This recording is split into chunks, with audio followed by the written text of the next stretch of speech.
towards the end of the first part. Instead, it was the very end of the first part, and I wanted to, in the first part, make a parallel between local systems and perverse sheaves. Because I think that helps the person who sees them for the first time to understand that, at least if you start seeing the machinery, maybe the definitions are less scary afterwards. So remember, this is a theorem that tells you that if you have a map, the intersection cohomology of the domain splits into intersection cohomologies with twisted coefficient on the target. But there may be many of these summands, and they may be intersection cohomology on proper subvarieties on the target. And what's the M over there? What's the coefficient? You start with any simple system of coefficients. Local system. Yes. So for example, the constant one, that's already, if you put the intersection point here, this is already a non-trivial theorem. Now remember that The K's are local, these L's are local systems too. everything is a local system. But remember, it's not going to play a role here because we need to get into the dirty tricks of the trade. But remember, this is a local system with some open big subvariety. And so is the one on the And left. so is the one on the left. How do you Yes. how do you say local? You want to say it's sort of an algebraically defined local system? Well, actually, that's the good part of the story. So I mentioned this theorem, and I said that I was actually using a statement that was put 20 to 25 years later. This is the theorem that was put later. The ones that you can define algebraically are the original theorem. But then this was cleaned up. Now you have this purely fundamental group theoretic kind of statement where you can take just a local system with no geometry attached to it, and it behaves like this, which is quite remarkable. More topological. Yeah, except for the setup that it's the one of proper complex. Is that what you worked on? No, this is by Saba. How much is it? Separately, and the complete statement in this form is due to Mochizuki, Takuro Mochizuki. So this may be 2005. And was that proven in the 90s? This one, Yeah. 2005. Oh. 2005, 2007. Okay, remember that in the case of the Ling theorem, which is the precursor of this is a submersion. So it's a map without singularities. And it's proper. And then we had this locally constant sheaves on Y, where the stock is the commodity of the fiber, a smooth projecting manifold.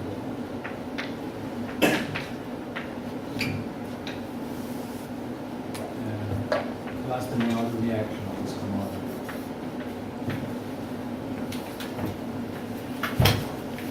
Now, if you believe that this is a generalization of the Deleuze theorem that states that the cohomology of X splits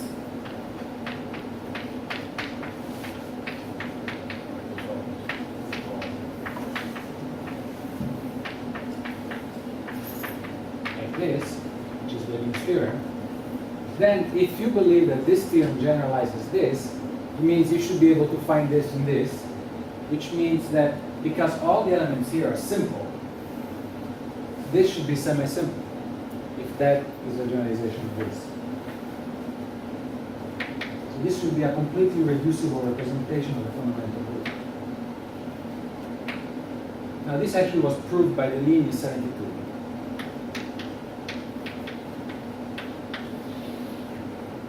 So at least What was proved?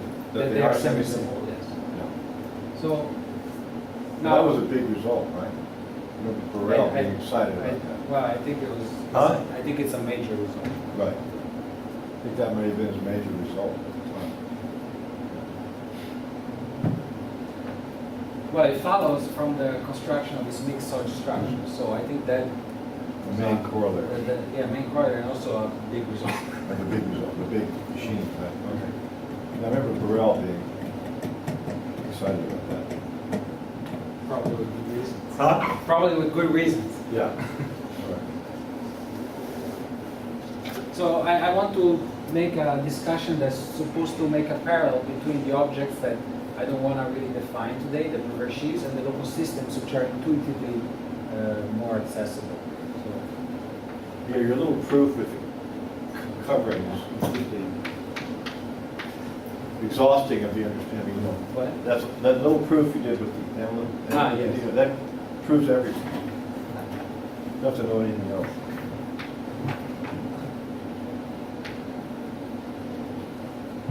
What? And now I want to draw a parallel between local systems and perverse sheaves. So local systems, so let me fix Y, an algebraic variety, and then I consider the category of local systems on it. Always of finite dimensional vector spaces. Now this- On the open Fine. densities. No, this is on Y. On all completely defined. Yes. It has some formal properties which are very nice. First of all, they form an abelian category. So we can take maps, kernels and kernels. And then, obviously, because we're talking about finite dimensional vector spaces, these are also not Noetherian category. You have the ascending chain condition.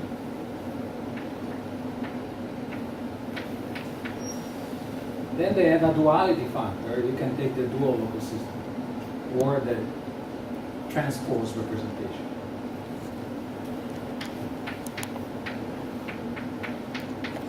Now, because we're talking about finite dimensional vector spaces in stock, the proof of Noetherian and the proof of Artinian is the same.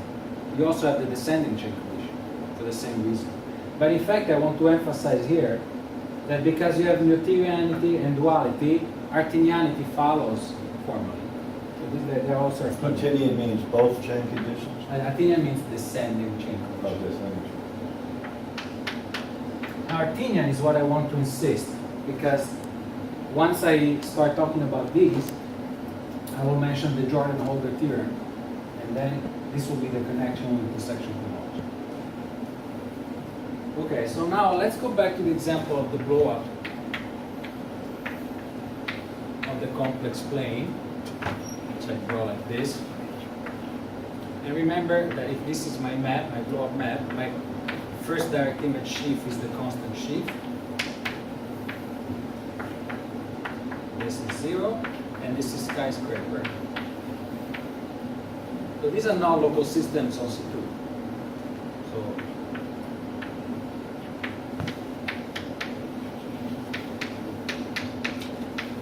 by local system, I mean locally constant sheaf. These are what you call constructible sheaves.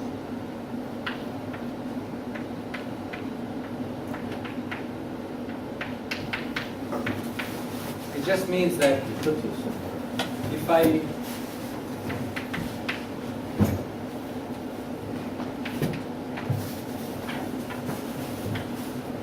they become locally constant if you pay this price. Instead of having a locally constant everywhere, you write the target as a disjoint union of some strata,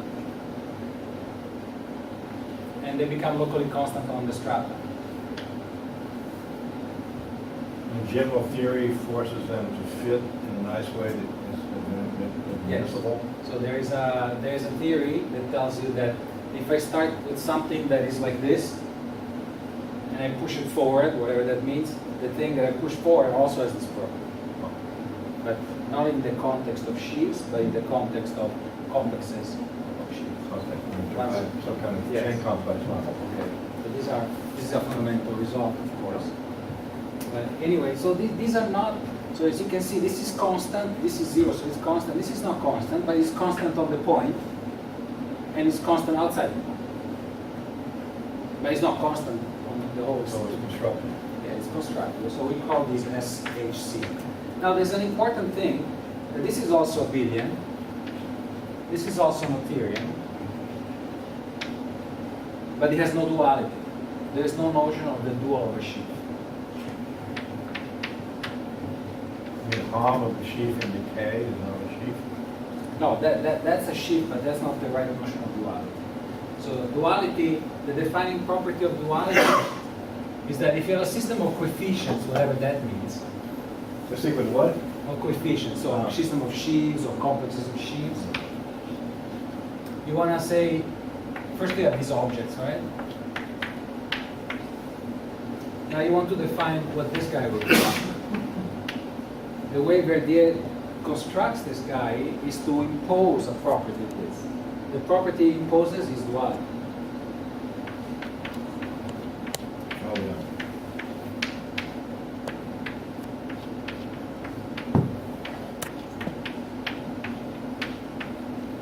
Okay? If you impose this, you're forced to construct C hat in a certain way. You impose it on all of the sets. And then this forces a certain definition, you construct this and it has this property. Now if you perform this on a sheaf, you get a complex. So there's no duality for sheaves in that sense. So because this is Noetherian and there's no duality, you suspect there may be no Artinianity. In fact, there's no Artinianity. It's not Artinian. You just take the complex line and then you puncture it at the integers. Then you take the constant sheaf, and then you take the constant sheaf everywhere except that you put 0 here. That's a subsheaf. Then you put 0 here. And then you keep going down. So there's Keep no- adding zeros. Keep adding 0, so that defies DCC. So it's not active. So this category is good for many purposes, but it has these shortcomings. And in fact, we already observed that, I stated it without proving it, that the RQ decomposition that happens here cannot happen in general. As I said, that's the norm. It almost never happens. Here it happens because of the submersion hypothesis. So it seems that these gadgets are not going to capture this kind of decomposition. They're unable to capture it. Now, perverse sheaves actually, so there is a category where these coefficients take place, these complexes. These are the complexes which are bounded, complexes of sheaves which are bounded, and their cohomology sheaves are constructed.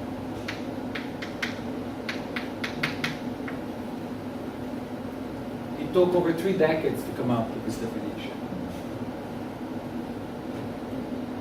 This is the right kind of category in the sense that if you start with any map, The local cohomology of space would satisfy this. yes, the dualizing sheaf is constructed. So the sheaf, the complex of geometric chains of a singular space, maybe its PL structure, has sheaves of infinite dimension, but the cohomology sheaves are constructed. They are supported precisely at the bedrock side of the triangulation. So What's that called, the category? this is called the constructible derived category. Okay.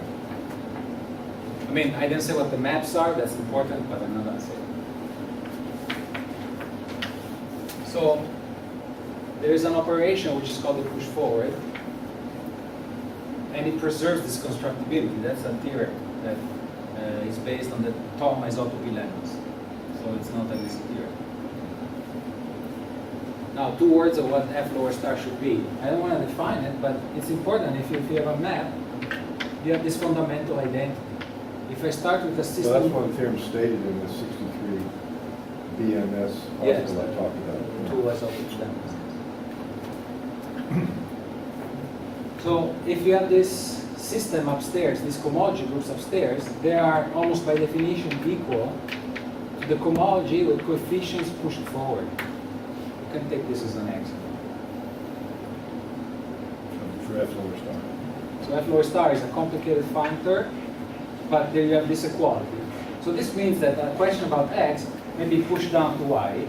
But the price to pay is that if this was a natural system of coefficients, this is also in this category, so it's constructible, but that's all you know. You have to start working and trying to dig out the properties of this. So that's almost like this theorem. That's exactly, that theorem follows once you put your hands on this and you decompose it. But you don't decompose it using these. You will have to decompose it using these. Now the category of perverse sheaves, definition aside, is going to be a category which lives in here. And this one also lives in here, but we somehow pretend to agree that this is not the correct one. It also lives in here, and it's abelian. It's noetherian.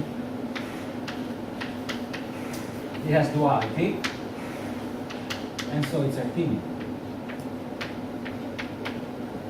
Okay, so it's Artinian, and this is the connection to the intersection cohomology complexes.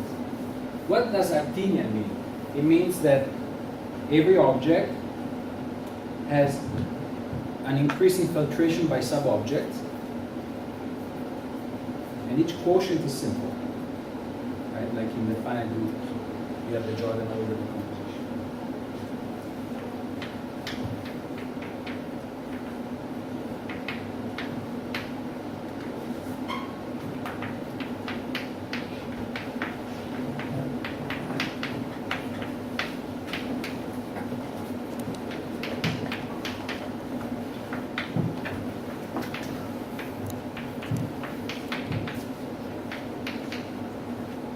Now, this category is abelian. It's not Artinian. And in fact, it's an exercise, and this was the kind of the hint for the solution. It's an exercise to show that the only simple objects are the skyscraper sheaves of rank 1. Constant sheaves at points. Those are the only simple objects. So, obviously, there's not enough of them to build a meaningful theory. The point is that the simple objects in these are the intersection complexes of Goreski, McPherson, and Deligne. So, theorem. The simple objects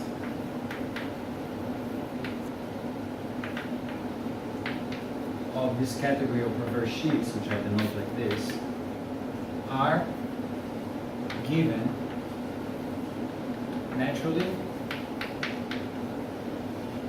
by the simple original writings.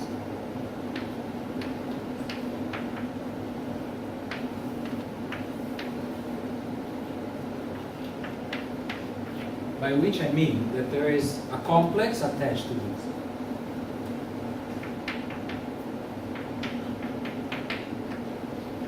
So this L here is from an open dead set of S. Yes, so there will be, this is the picture, this will be Y, this will be S. I remove some bad part, and maybe even when this is non-singular, I may have to remove other parts. This will be S0, and the local system is on L0. And You you have, just drew a kind of stratified subset of. and I threw out some closed subsets. Close What's left is somehow open. Of course, in this picture it looks disconnected, but it's not. You keep supposed some of the strata. to. And no, I keep an open dense stratum. An open dense stratum is all I keep. Oh, okay. And this will be simple representation of the fundamental group of that open dense stratum. Of course, I didn't state really anything here unless you believe that there is a construction that gives such an object, and that's given by Goreski and McPherson and the suggestion of the link. So, But just a second. So, yes. Perverse sheaves on Y, find all these sub-variety things with these simple things, and these are the simple ones. Categories over Y, right? Perverse sheaves over Y. That's right. Simple objects. And such a thing would automatically be simple. That would be It's a fairly theory. easy to show. Yes. Huh? Well, it depends on where you start. Yeah. Yes, but I don't think it's the hardest part of the theory. Oh, to show that those are simple? Yes. Oh. I think the hard part is the construction of this, of the intersection I mean, complex. it's fairly easy to show that everybody's Yes. got a yes. composition series of Yes, these. yes. Okay. Fairly easy, yes. By the way, it's not true if you take Z coefficients, precisely because Z is not actinian, so you cannot hope that, but you can almost fix that. Anyway, this is, The hardest part is to show those are simple. To get down to those, no, as I said, that's not particularly hard. The hard part is to construct such a thing. It's not clear how to construct. And then it's to construct this category inside of this category. So that it has all these properties, and these are the symbols. so that whole sheen there. Then if you have all of that, then this becomes a nice corollary. No, that's very hard. No. Still very hard. No. The theory was developed to prove this theory, but once you had the theory, this was still far away. What was this theory developed? This much? This theory was developed precisely in this bulk where they put this theory. Oh, okay. Maybe a cultural remark. This objects didn't arrive in isolation because we wanted to prove this theory.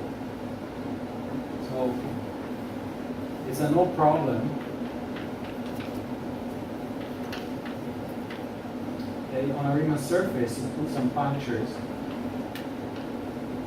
and then you fix a vector space at some point, your reference point, and then you prescribe the monogamous.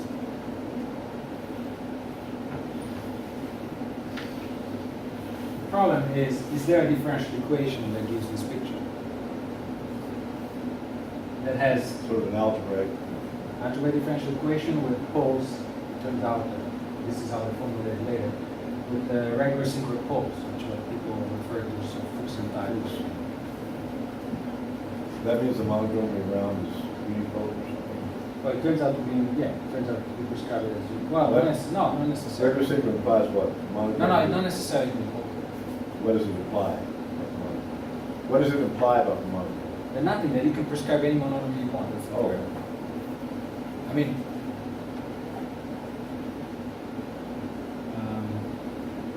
But what about the local problem as understood by Fuchs? okay, hold on a second.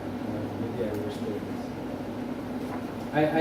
I haven't prepared this. Okay. This is just the context to state that this problem was generalized to differential equations of similar kind on higher dimensional manifolds. So this, I don't want to. Well, this is, I don't want has to. this problem been solved? Well, it depends on who you ask. Because you can say all differential equations, what kind of differential equations, what kind of restrictions. So one answer is yes, and it's it was solved by the Lin on algebraic varieties. You have an algebraic variety, you can compactify it so that it's nice, and then you have a monogamy around the divisors at infinity, and you can ask about these differential equations. This means to give a flat bundle connection on the open part so that it extends across the whatever.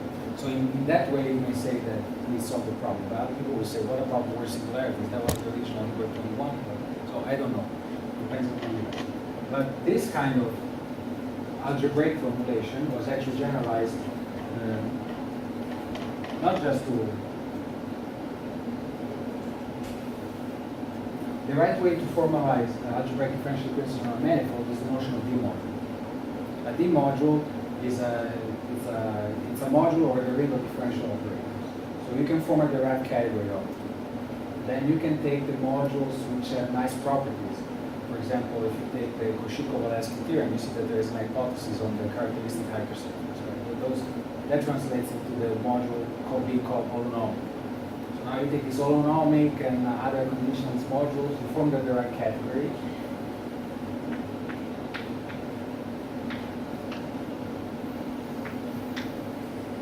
And if you interpreted the module as a differential equation, then the solutions have monogamy, they form a sheaf. In general, they don't form a sheaf, they form a complex of sheaves in this complex. So you may ask what is the relation between the generalized systems of coefficients I mentioned in this. So it was the theorem of Kashiwara and MacBook separately. And these two categories are equivalent.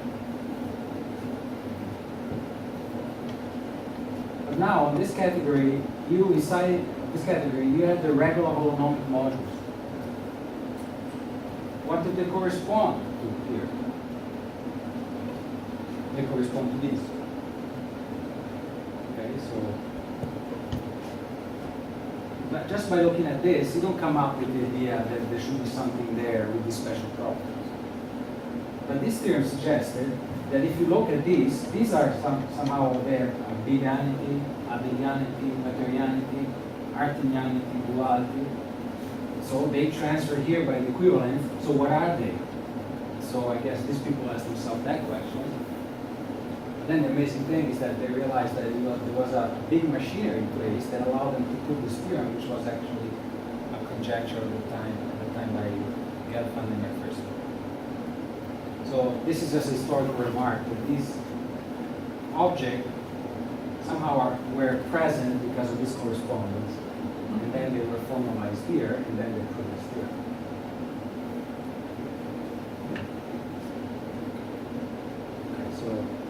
Okay, so the statement is D modules on Y are equivalent to the derived category?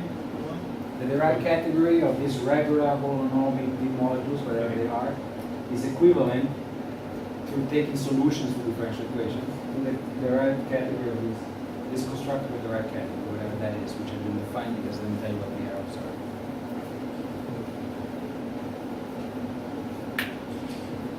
So it's quite remarkable that you have this category now, you have the perverse sheaves. By Artinianity, you can consider the simples. The simples are classified, and they give you these intersection complexes. But then if you take the cohomology of these intersection complexes, you obtain exactly the objects that appear in that theorem.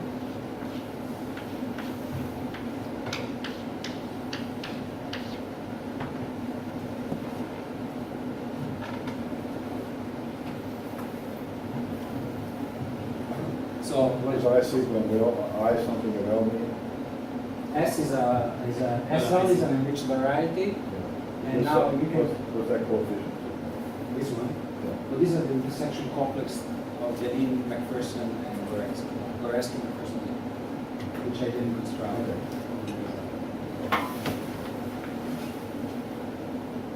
I think I was trying to talk about that in my thing, although it wasn't the same category. You fill in this canonical way, it seems odd. So what you were describing was the chain theoretic approach, Yeah. and if you sheafify, you can sheafify. And you can sheafify the coefficients too. You take chains with coefficients, with systems of coefficients. Okay, so I believe that the definition itself of perverse sheaves gives no clarification. So let me just skip it. Let me give some examples of this theorem. I think that's the main theorem I want to talk about. So it's the workhorse of this whole discussion, so is perverse sheaves. Yes. No, it's not all perverse sheaves, it's one special ones that. Well, the ones that appear in this theorem are these. But you need the machinery to set up everything and then prove that, again, these are the ones that appear. That's the way I understand. Is it cohomology with coefficients in the perverse sheaves are constructible? Is that, which, are all perverse sheaves Constructible, yes, they're all constructible. Well, cohomology is always constructible. I'm only taking objects that, one way or the other, by easier remarks or difficult theorems, they're always constructible. And these are constructible. The idea is that you develop a set of machineries on this category, and it's remarkable that all these machines preserve the constructibility. It's not easy to prove many of these statements.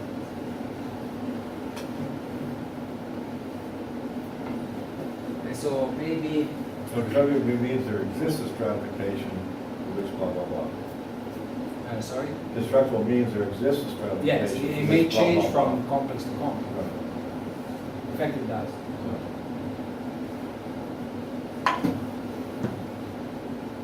I mean, it's not clear also a priori which stratification will do the job. In fact, let me just, for example, let's take P1 cross P1 inside of P3. So now let me take over P3, of course I have C4 minus the origin. So now let me take the comb inside of here, of this P1 cross P1 inside of here. So let me take the comb of P1 cross P1 inside of C4. So maybe the picture could be something like this. Okay, so this is my P1 cross P1. Each one of these is a complex line. This is not a real comb. This is the comb for algebraic geometers, not the comb for topologists. So each one of these is a complex line. And this is a P1 cross P1 at infinity, so it's not really there. So the question is, what can we do with this singular point? Of course, you can see from this picture that the link does not allow this to be a smooth point. What can we do with this smooth point? In algebraic geometry, we do two things. We do what we did before with C2, we blow up the origin. Or we blow up, and this is a bit tricky to digest, but we just say you can do this, or you blow up this plane. Now there are two things you can do. The first one is you blow up the origin, you replace this point by a copy of this. Because when you replace this point under the blow up of the vertex, this point is replaced by all the set of directions. But since the directions are parameterized by the guy at infinity, you replace it with P1 plus P1. So now the picture looks like this. So this is not really there. Well, that's non-singular now? Now it's not singular. In fact, this is a line bundle, a complex line bundle over P1 plus P1. So it's like P1 plus P1 times C, but it's actually twisted. So this whole thing goes here. So you're blowing up? The vertex. And now you can do another thing. You can blow up the plane, and then even if it sounds contradictory, the picture is like this. I'm not going to say why. We need to write down some simple equations, but you replace the origin with a copy of CP1.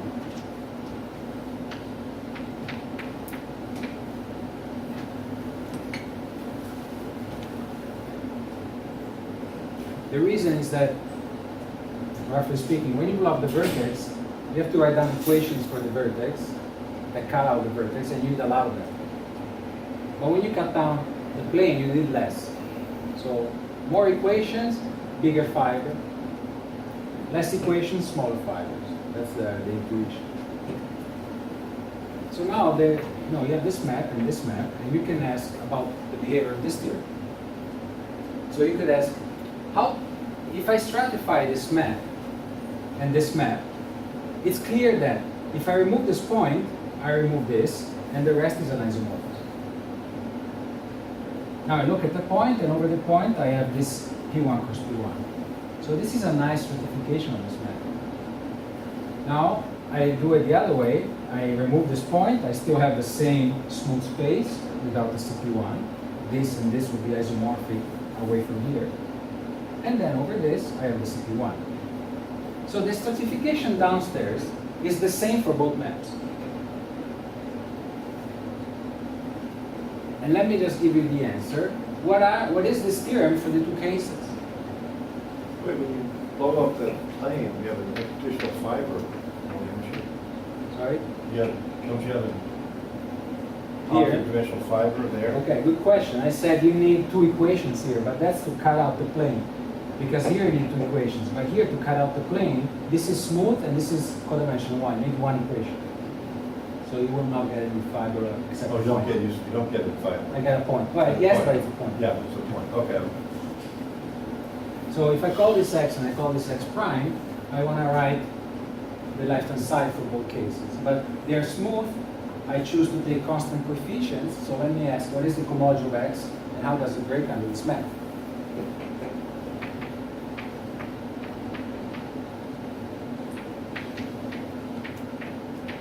Now remember, the two maps have the same certification downstairs. But it turns out that in the first case, in the second case, it's easy to write. I just get this.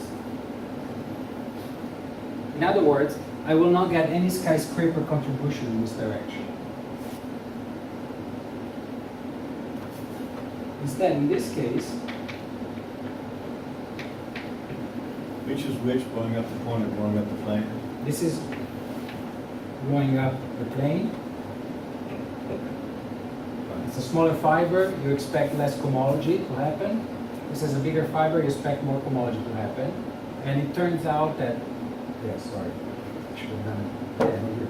So here, it happens that the cohomology upstairs is exactly the intersection cohomology downstairs. The ordinary upstairs is intersection downstairs? And here, the ordinary upstairs is intersection downstairs plus contributions that come from the cohomology of the quadrant. So there's a two-dimensional vector space. I have to prescribe in which cohomological degree they happen, but I won't. The left-hand sides are the same, so how can that be true? No, they're different, the left-hand sides. Oh, okay. So I'm not saying why this is happening, but I'm just telling you that just by looking at the stratification of the map, you cannot predict which terms will appear. You really have to look at the interact of the whole map. Well, what's the fiber over the point Here. for that map? Yeah. CP1. CP1. And up there, the fiber is CP1 cross CP1. So you have a bigger fiber. Bigger You fiber. get something else there. Now, it's not difficult to do it, but I would have to. No, I don't want to do that. Okay, so now another thing that is worth mentioning is I want to give an example, which is an application of this theorem. Still, Yes. Yes. oh, they're different spaces. Oh, you're right. I don't see the subscript. Okay. Oh, the X. The X has a subscript.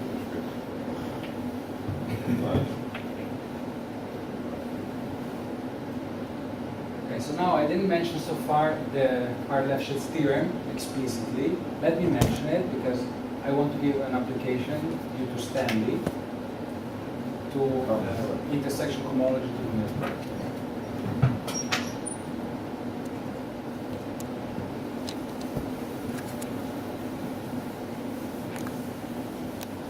This immediately follows the proof of this theorem. Maybe you do it page choice.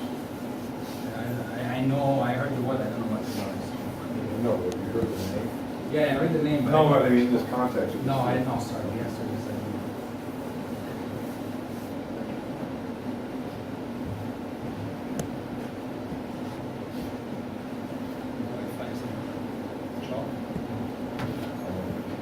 He ends up at chalk, we have to stop them. I have this.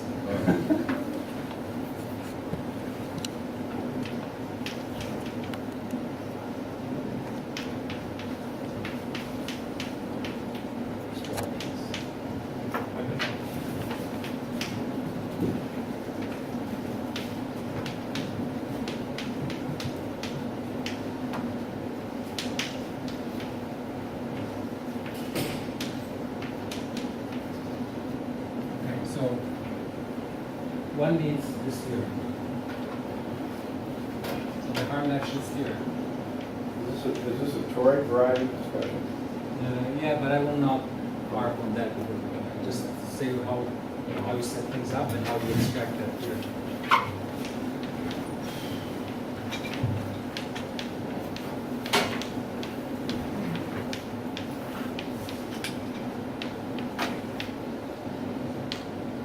So I have a projective variety, and then for any embedding, I can extract the hyperplane bundle and put it back. I call that an ample bundle on those. So I have Fubini's 2D hyperplane bundle. And I think it's first Chern class.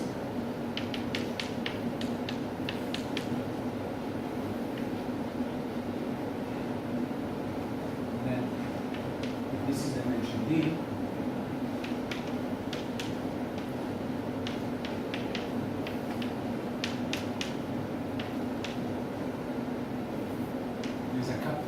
generation with Chern classes, which is possible. And this is an isomorphism for every K. So this is the Hartleb-Schitz theorem.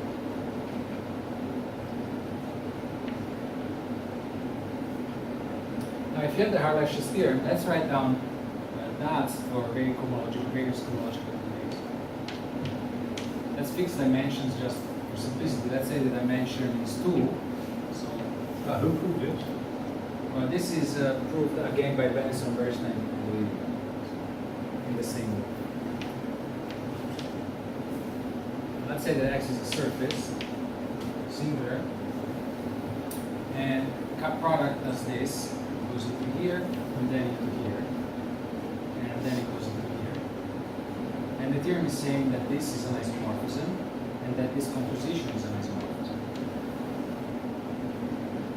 Right? What composition?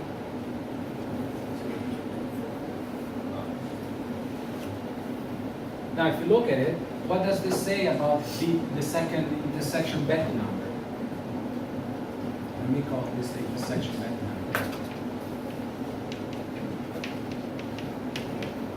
Well, it says that B2 is greater than or equal to B0. Because if you have to pass from here to here, you have an isomorphism, but you have to pass to here. So this is injective, so this is bigger. So this says that the intersection Bethe numbers are actually unimodal. Unimodal means that you have this system of equalities.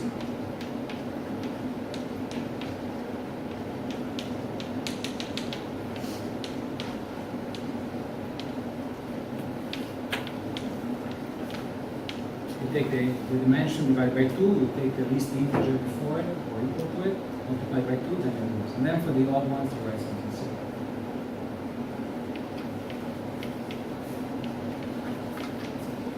Now they have a second property.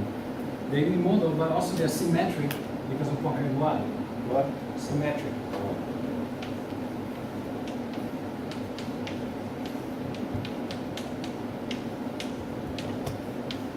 Now, note that the Hartleb-Schitz implies this, but it's a different statement. So Poincare duality is quote unquote easier than the Hartleb-Schitz. In fact, the name Hartleb-Schitz says it's hard, so it must be hard. So anyway, you have this symmetry. Now, you can take this module. Well, this was known from the get-go. This from the get-go, and this is difficult. Huh? But I mean, not that this is easy, but this, once you develop the theory, this came out. Yeah. And actually, when the proof for chains is really not that easy. Yeah. But once you develop the machinery, this is almost tautological because there's something. So now you can take this whole thing and divide by the sum module generated by this class.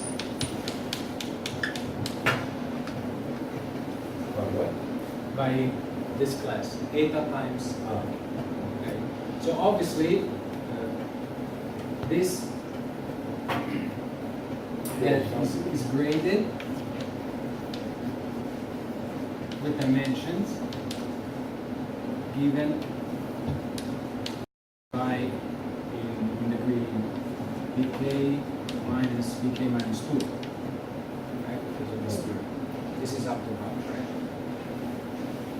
Okay, so this is simple consequences of this theorem. So I'll take. Is that called the primitive part? That's called the primitive part. Yes. Now let's go back to this problem. Let's take a polytope, which is the convex hull. Like what? What? A polytope, I mean, by which I mean a convex hull of anatomy and points.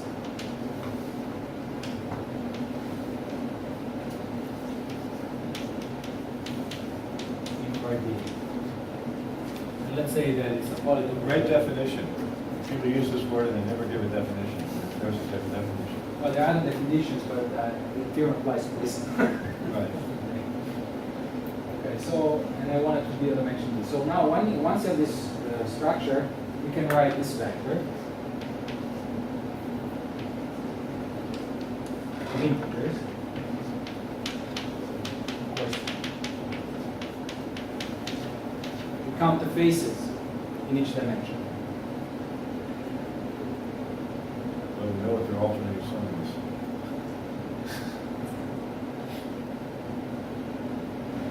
If you add 1.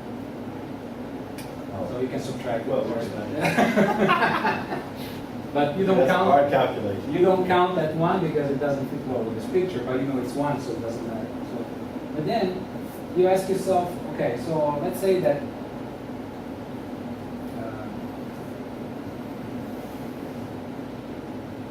Okay, so maybe I should say this. So you don't include the interior, this on the surface? No, I don't include the interior because it's 1. You don't include the points either? But I include the points. Those are important. I include the points? Yes, that's the same. I mean, the extreme points. The extreme points that convex head include.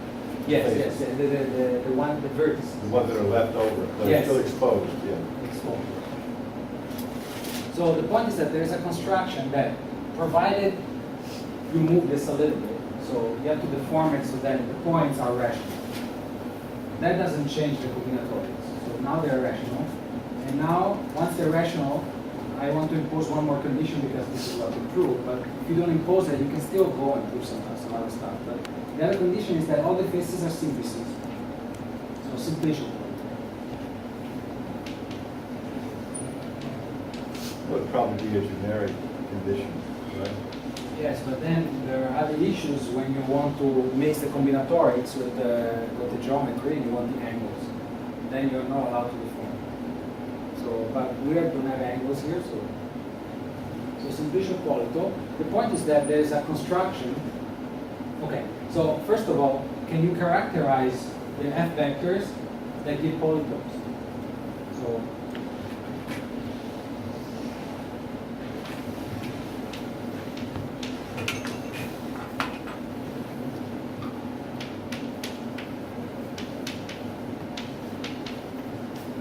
So if it's simplicial, we already know from days of yore that only half of the numbers are free parameters.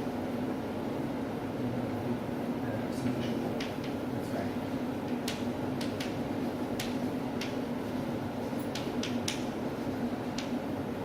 Now the condition was expressed by essentially 3 sets of equations, which are So they came up with a conjecture, empirical conjecture. yes. So the F vectors is the same information as the so-called H vector. The H vector is defined using the F vector like this.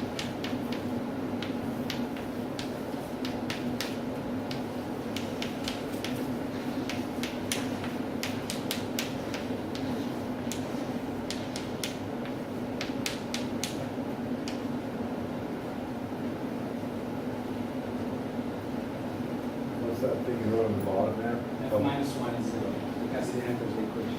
So the conjecture is stated in terms of these. Now, why would somebody consider these? So, given a simplicial polytope, we can construct a projective variety.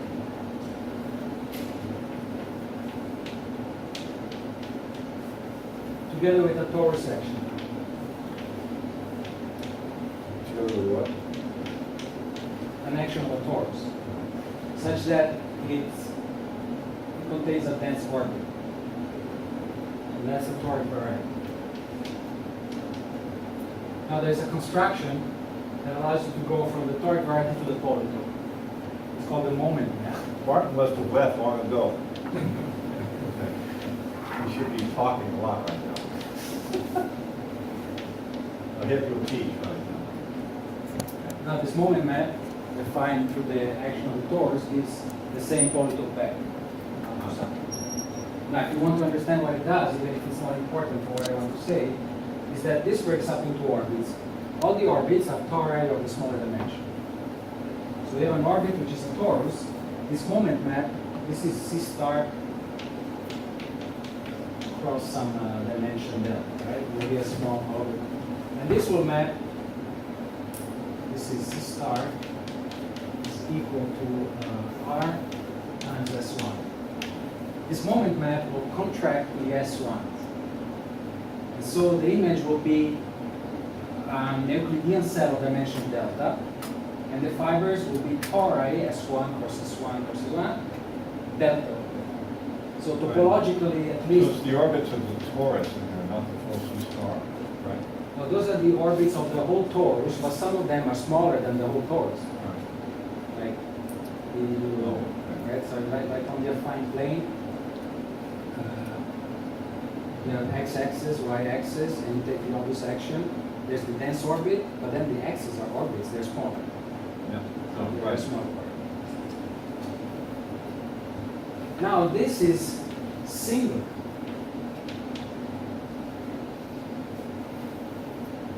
Now it's not difficult, but it's not that trivial either, to prove that its intersection cohomology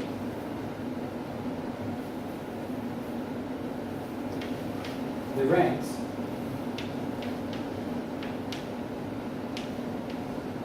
or the Betti numbers are 0 if this is odd, and if it's even, it's precisely this. It's what? It's precisely the number that comes from F through this construction. Means H. the rank, the rank. The rank. So this is a separate theory. Let's think for a second that XP is smooth. So I want to explain heuristically where this is coming from. Now, every orbit is not an affine Euclidean cell. Every orbit is a torus. But at the boundary of each orbit, you have other smaller tori. So you can combine the tori to form an Euclidean cell.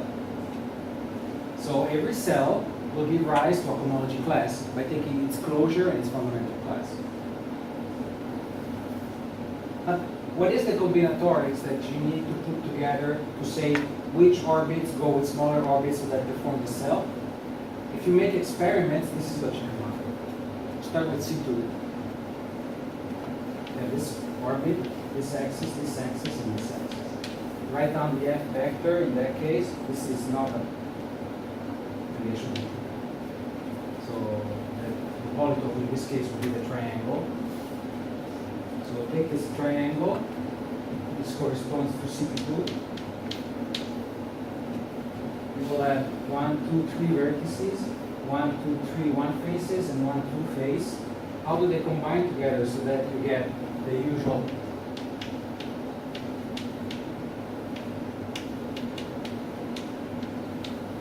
composition? You have to combine the various spaces which correspond to the orbit and do it, and you make some guess. And this is the place to start where you see the guess is correct. Otherwise, it's not true. In any case, this is the rank, and this calculation is not deep, but it's not easy either. What? It's not deep, but it's not easy either.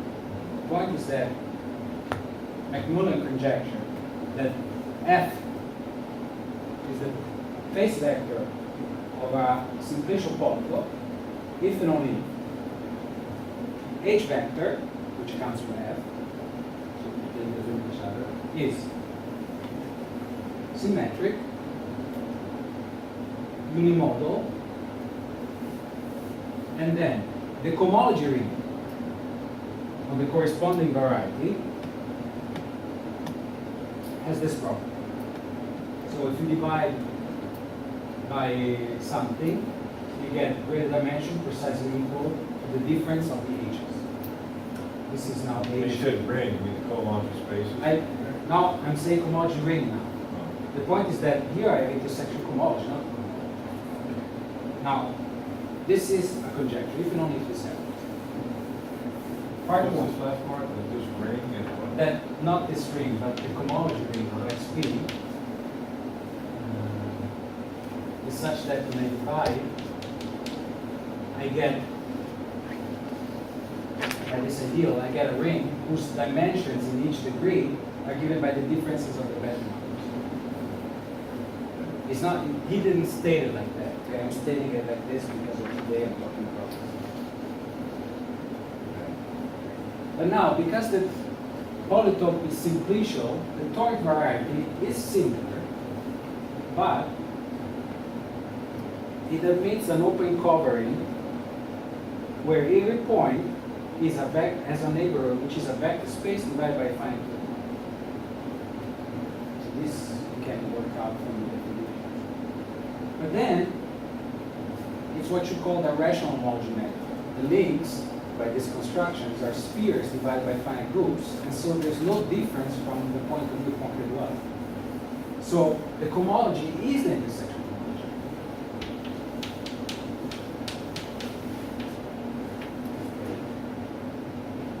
Now they're rational homology manifold, and so they have a symmetry. So this is a necessary condition.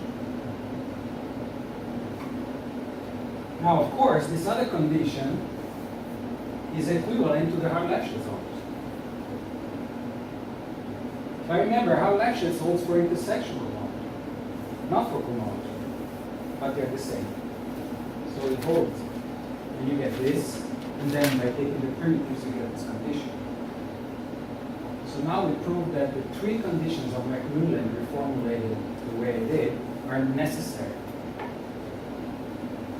And then this invariantly constructed, given any effect subject to those conditions, the constructed report will close the effect.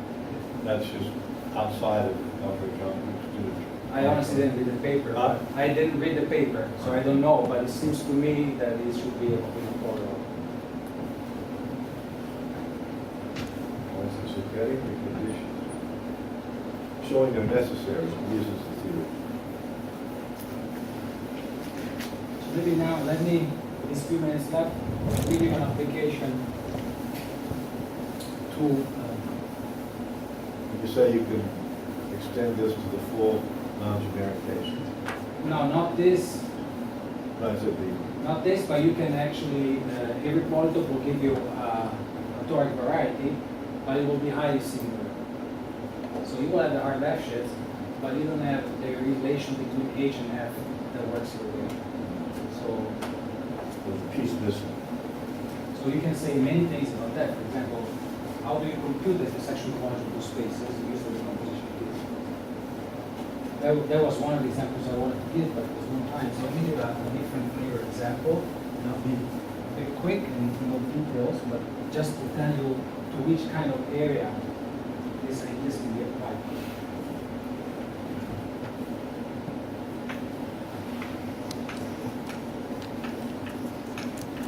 So I take this complex semi-simple Lie algebra, so this holds for everything.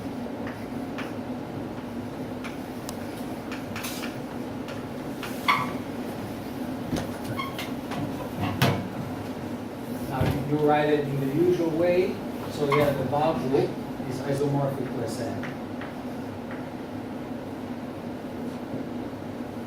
When you write it to D, what's that? C?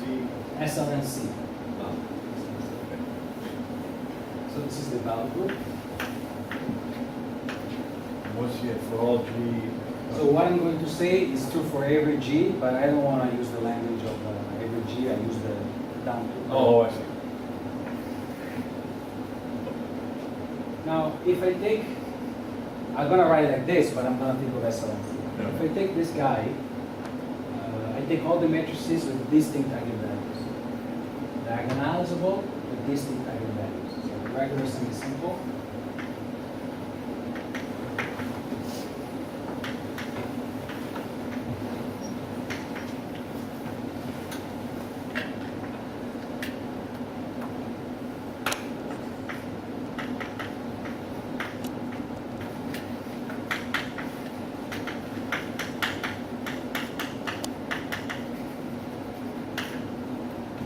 Now let me take the flag manifold.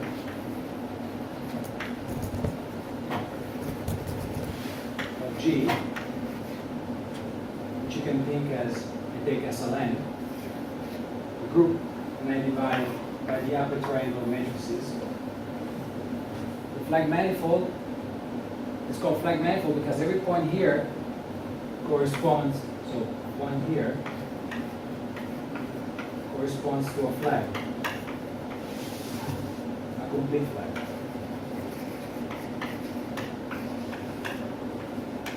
Why do they call flags flags?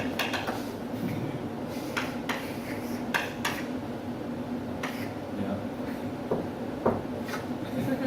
Ah. What country is that? Well, Italy, Ireland. Sorry, your flag doesn't look like a flag.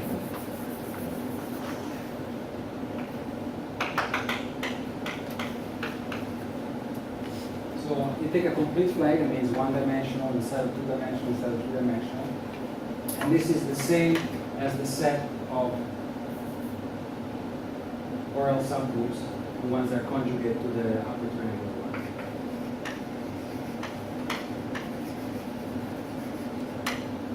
So now I want to take G cross G mod B. And inside of this, I take the pairs given by X and a flag, such that X preserves the flag. You may kill elements in it, but that's why it preserves it. May decode elements. So that's what I call G tilde. Now, G tilde projects to G mod B, and G tilde projects down to G.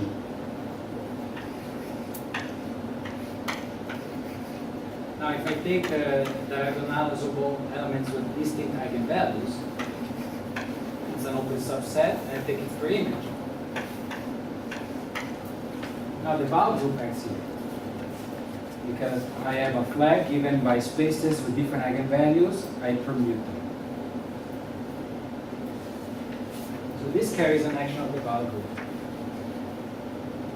This doesn't. Okay, come back. This wild group is just a symmetric group In on. this case, yes. Now, inside of G, there is the set of nilpotent matrices.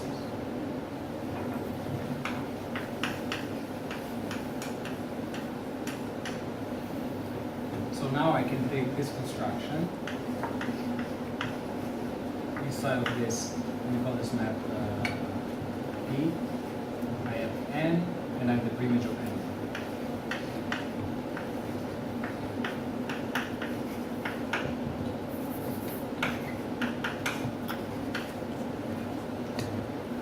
Now use Here, if anybody wants it. use this definition here to compute what that preimage is. You compute it, and you see that it's actually a vector bundle. It's the cotangent bundle of the flag variety. This is non-trivial remark. Is the flag variety always a smooth manifold? The flag variety is a smooth manifold. It's a homogeneous under the action of G. So it's smooth.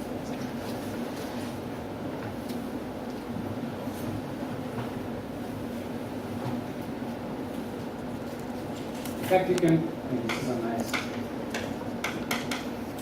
you can trivialize over here so that the fibers B and this is over the product. That's smoother than that. So this is called the Springer resolution of the nilpotent cone.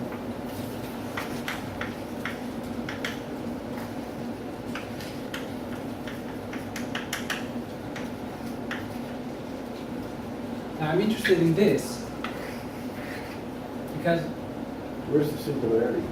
well, they are all over the place, but No, I mean, you stratify. For this end, what singularity? So it's stratified by the Jordan canonical form. So every type of Jordan canonical form gives a stratum. You can compute its dimension.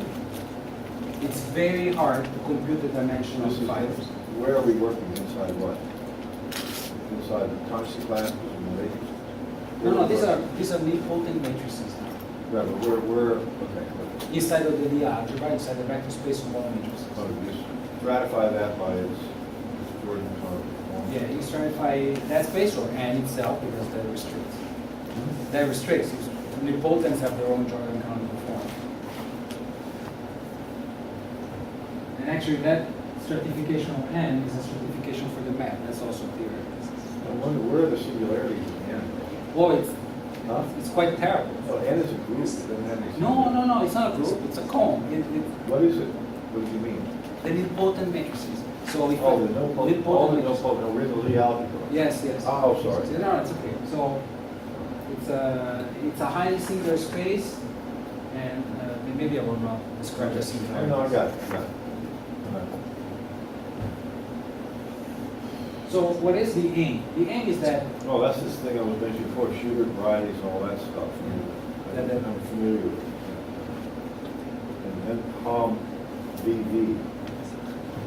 No potent part of COM VV. now the question is, this is a finite group. There's a well-developed theory or representations of finite groups, right? So we know how to classify the representations of a finite group abstractly using functions which are invariant under conjugation. But the aim here is different. Is okay, I know what the irreducible representations are, but since this is the Val group of a Lie algebra, can I construct those representations within the Lie algebra, within something associated with the Lie algebra? So this is a question that one could phrase as a question in geometric representation. I have an abstract group. Now I have a Lie algebra, I have a geometric object. Can I realize within the geometric objects the representations of the group, the Lie algebra? And the answer is that the decomposition theorem allows you to make a certain statement about this map, which you further develop, and this is what happens. The answer is yes, and use that map. That's cool. Is that what they mean by geometric language, when you get a geometric, no, something else? When you get a geometric construction of representation? Yeah, I mean, yeah, but yes. Different example. Yeah. So the idea is this. Okay, let me say you want to push it forward and apply the decomposition theorem. Right now you don't know what this is. But let's be What did you write there? A of Q, what? What did you write? F lower star of the constant sheaf Oh, will decompose according to the decomposition theorem. and you're pushing forward Yeah. and apply the decomposition. Now this is a complex of sheaves downstairs, and the basic property of every proper map is that if I take the stalks of the cohomology sheaf, they are the cohomology of the fibers. So if I take HI, F lower star, Can I do Yes. This may seem like a lot of abstract stuff and so on, but inside N, consider the endomorphisms D would satisfy D squared equals 0. That would be inside there. Right? That's what we talk about all the time, in chain complexes. It's an interesting variety in there. D squared equals 0. which one? Inside N, just take the endomorphisms. Ah, yes. Do square is 0. That's all of algebraic topology. Well, I don't know what the answer is, but people ask themselves, what is the structure of the variety of commuting matrices? And what? Commuting matrices. Ah. You can ask that too, right? Partial answer. But I don't think it- But anyway, so a fundamental fact which we can take for granted is that the cohomology of the fiber of this map is locked inside this complex, and you have to extract it by this operation. It is here that we're going to find the representations of the boundary. They're going to act on this vector space. So we would like to find a natural action of the Val group here, so that when the Val group acts here, it acts here. And if it acts here, by default, it acts here. And it would be nice to find all the reducible representations of the Val group there. That's the theorem, you find them there. But the point is, how do you construct the action? There is no natural action on nilpotent matrices coming from the Val group. It doesn't make any sense. So we go back here where the action is present. So now we write the decomposition theorem for this. We call it E.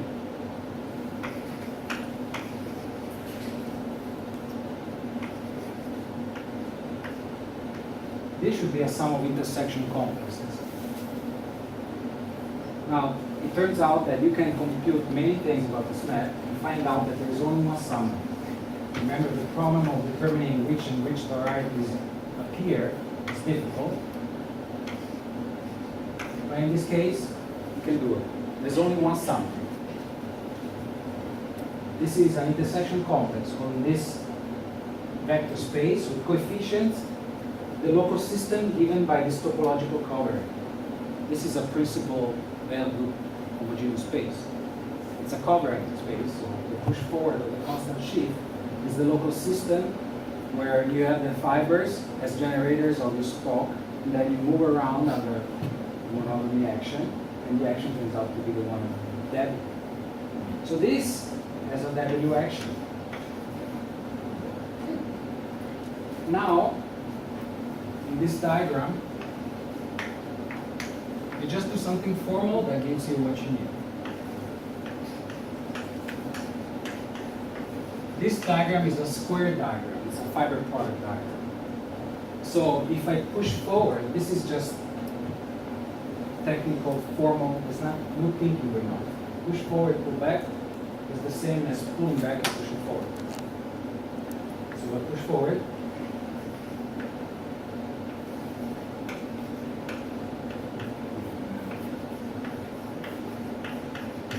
Pull it back.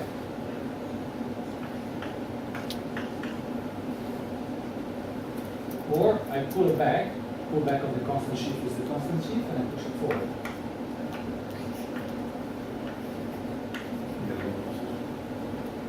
But the pullback, I don't get the local system. This actually breaks up a lot. It's not one piece, it's many pieces. But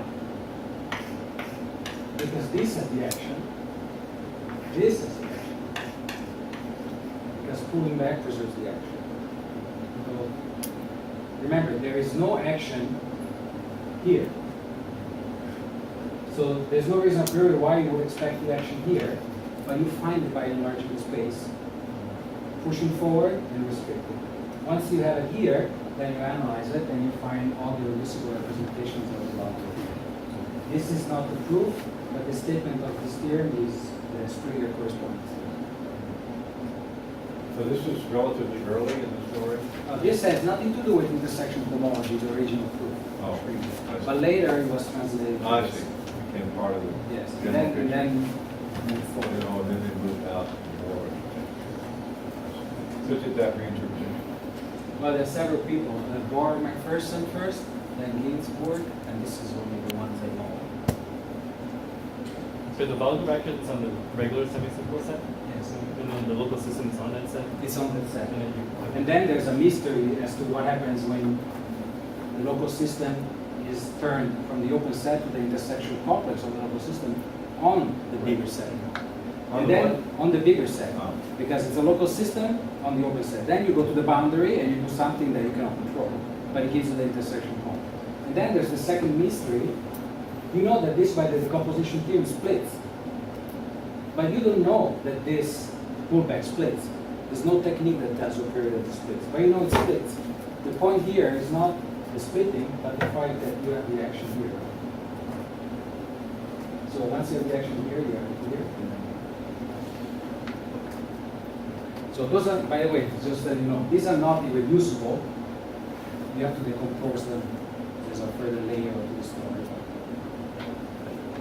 But what's not known is the structure of the singularities at the end, It depends what known means. I think explicitly described.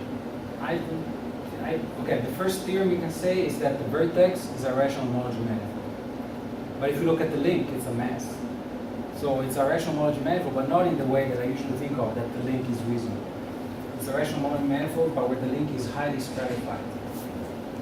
And that's one thing. But the other ones, I can write a couple of them and what the link looks like, but that's where I stop. I think maybe other people know much more. Maybe they can say yes, but I can't. Thank you. You're stopping, right?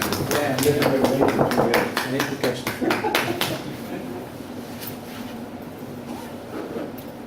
That was very good. I enjoyed the day.